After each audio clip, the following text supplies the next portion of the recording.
Alright, so here we go into our second codeUp, really our first real JavaScript code that we're going to be writing. So I've given a short write-up, but also this video to help you make sure you understand how to complete this work. Okay, and I'm going to show you because I went ahead and completed the first one in this whole section. So you'll need to complete all the codeUp for basically meaning follow along in code for this section. And what I want you to do is make a commit after each video and include the name of the video in your commit message. Okay, so you complete this work in your private repo in the JS Bootcamp folder, and then once you're done you provide me with the link to your folder as proof you've completed the work. And what I will look for is those commit messages. So in this case, if we look through here, let me go back. I was actually already looking at that one. So you can see there's 2, 3, 4, 5, 6, 7. I think there's 11. Yeah, actually there's 11. Now, that's quite a few videos to work through. So this is why I only have this one item due for this day, is because that is a little bit of work to work through. So what I would recommend is not waiting until the due date, because that way you're going to feel rushed and you're really not going to benefit from allowing this material, this content, these skills to sink in. You know, but I also can't dictate to you. As long as they're done by the time I wake up the next morning, I consider them on time. But there's a difference between just completing work and actually integrating this work into your knowledge base. And so that's why I want to say, and he says it too in this first intro, and I think he says it again here, is that that's why these challenges are so important. And I'll tell you, I really made myself, because the first ones, depending on your experience with JavaScript, may be more or less challenging.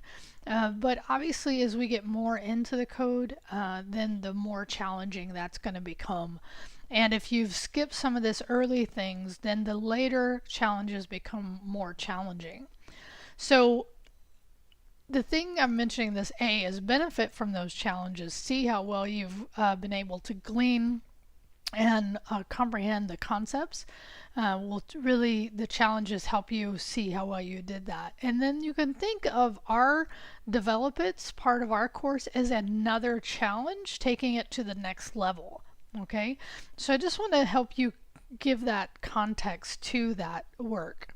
Okay, so what I'm going to do here is show you that I had completed this first one, to at least show you. I had actually coded this over the summer, but as you get closer to this work, because I'm recording this before the start of the semester, but as you get closer, I'll actually recode this just to remember and help me think about what we do as far as the learn togethers, right? So because that will be the next thing I work on. Like right now I'm releasing this one, and then I'll work on the Learn Together 3, which will probably focus on our first Develop It, but also there's some really fundamental concepts in here. So let me turn to my editor and just say a couple of things here. One is that you'll see this in my setup, right? Is different than his. He's running, and it really doesn't matter. As long as you get this code to work, it does not matter. And I know I've said before that maybe for Windows folks, running the Commander might be a little more of a challenge because of using GitHub. So, hopefully you're reaching out if you have challenges. So let me just be clear about this. Actually, I have the terminal setting here behind me, right? So you could be running this code in here, right? And I already have changed to the directory and all that, and you could be running the file. So the first file we're doing is here. So you could do that totally fine. I just like in my workflow, and I'm going to go up to selection, edit, view, view, and hit integrated terminal. And again, Windows users here, this is where if you've installed Commander, you may have some challenges there. So hopefully again, you're reaching out if you have help. But if you're just installing and running Git Bash, you should have no problem. And here's why I like this, is when you're running from here, and I'm just going to up arrow because I've already run the code. It's just all in one space, and for me it's just easier. Okay, so and again, the idea here is not just, and notice what I did is I actually just left the code in. I'm going to recommend you do that as well. Where he says delete it, I just commented out. And there's actually multiple ways to do comments. You can place a block comment. I just quickly selected my code and hit the / and that's just a way I'm used to it, but you can absolutely do the block selection, which actually is probably a more a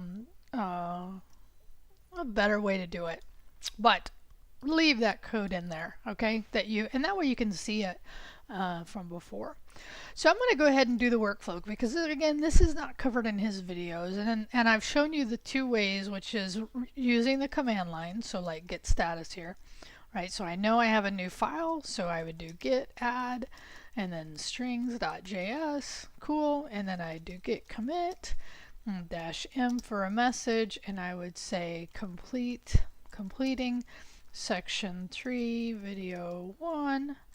Okay, and actually let me just see here real quick. What I might want to do here, strings and variables, is actually do, instead of this, section 1, maybe v1, yeah, video 1, strings and variables. Okay, good, so I've done that, and then git push, right? So now you don't have to, I have to go look at that.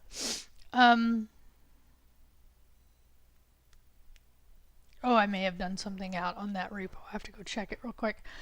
So just to say this, you don't have to actually do a push each time, but you do need to do a commit each time, right? So what I want to see in those commits actually show me and you two the code that you've written for that particular video, right? And so I just want to say that's when I look at your work, that's what I will look for. And then what you will end up doing is giving me the link, as I've shown before, to your GitHub, right? So 93, right? And so for me, this is the private one, right? And basics, right? Because I just have to go look at that push message or something. Might have been playing around with something, but this is the link you will give me in your Canvas to show me you've completed this work. Okay? So what was I saying about that? So I was just showing you how to complete it. I showed you, in this case, the command line, but again, hopefully you heard my warning about learning the command line versus using the program interface. Oh, that's the other thing, and I'm not sure he talks about this, but I know for me, I have in VS Code, I'm going to go up to File, I'm going to select autosave, and that's a great feature because automatically, as soon as you start typing, actually it will automatically save your file. And notice on his videos you'll see a circle there, and that circle indicates that actually the file has modifications but not saved. So in this case you can actually see this here. That's what the green means, right? So as soon as I get rid of it, then the green goes away, and that is actually where you're having your changes done to your file and you're adding and committing those files. Okay, all right, so I hope that helps you. Great content, this section. I mean, these are just fundamental concepts to learning the language. And again, he's going to have you build a temperature converter.